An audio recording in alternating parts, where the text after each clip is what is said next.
Hi, my name is Hrvoje Vukašinović. I'm an FME expert at IMGS, and in this video, I will try to explain how to create an FME Flow app. There are three different Flow app types: workspace apps, automation apps, and gallery apps. We will start with the workspace app, but before we create the app, we need an FME workspace that will run underneath that app and basically run that whole process. I pre-created one workspace, and I won't go into the details on how this workspace is created. I'll just explain that this workspace takes an input from the user in a form of these user parameters and creates an HTML report that will be presented to us. If I go back to FME Flow and if I start creating one app, I can select a couple of parameters there, like a name, title, and description. You won't be able to change the name later. Once you save it, that's the name. And also this name cannot have spaces or special characters. Title is slightly different. You can have spaces and special characters. In description, you can, for example, put instructions on how to use the app. In this part, we will pick the workspace that will run that we just created. And then first we need to find in which repository that is, and then select the workspace. Also, service is quite important. This will determine the output of our app. We have a streaming service predefined in the workspace, which basically means that we will get an HTML report as an output. You can set up the authentication where you are able to select a role or specific people who are able to access the app. In the second section, we can explore the parameters of that specific workspace that we previously selected.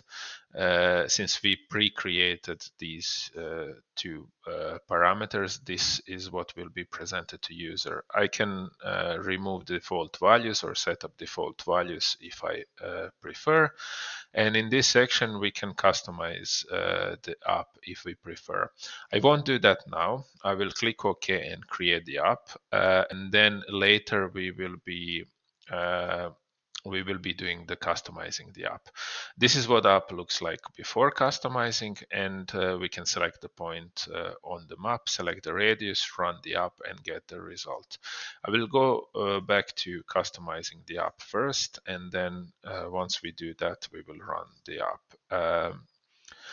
First, browser icon. I already have that icon prepared. If I select it, if I set it as an icon, it is supposed to be square. Heading background color. This is important if we don't pick the heading banner. If we pick the heading banner, this might not be that important because banner will cover it anyway. I have one banner prepared, which I just uploaded, and logo as well. I have heading logo prepared, which I will use as well. It's recommended to use transparent background logo if you put it over the heading banner image. It looks nicer.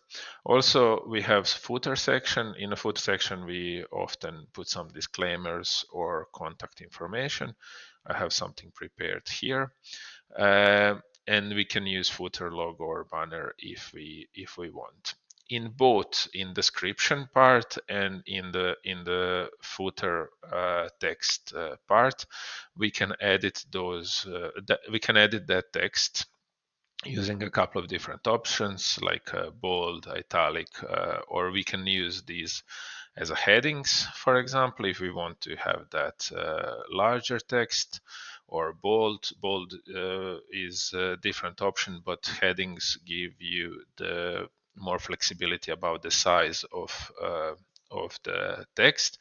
We can use bullet points, ordered list, unordered list, or links, and we can attach images. For example, we can use this.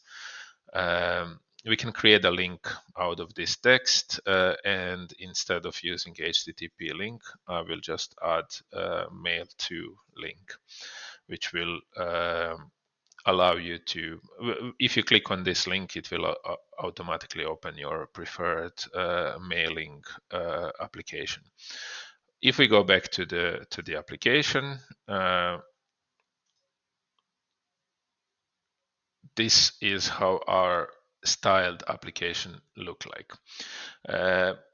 I can run it now. I can go to the map, search to the certain area, drop the point.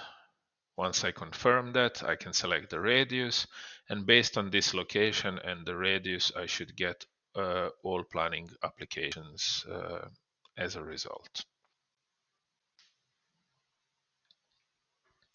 Since there is a good bit of planning applications in selected area, this process took a little bit longer than I expected, and here is the result. All planning applications in selected area, and breakdown through the years when these planning applications were received.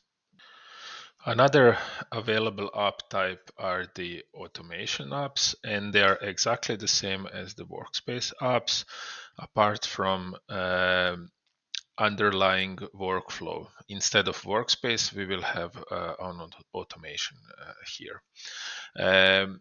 Then we have gallery apps. Gallery apps are slightly different. They are basically a landing page for multiple workspace apps, automation apps, or other content. So we can create one gallery app, which it's basically exactly the same as the workspace app regarding the styling. The only difference is that we pick the links that we would like to present on this, as we can call, landing page. If I put some details in it, I have something prepared. And again, same story, no spaces here, allowed spaces here. Some description in this field, and this part is important here. So we can select from workspace app, automation app, or URL. URL is basically any external link. Once we select the workspace app, we can select it from the drop down from all available workspace apps there, and we can call it planning. Tooltip would be when you hover your mouse over the icon, that you get a little bit more description. So we can call it planning applications. Planning applications will be fine. I have one icon here. If I add that link, it should appear below. We can create more. For example, we can add the URL. URL can be something. This will be dummy link this time, but we can paste whichever link we want. Label can be department, or it can be IMGS.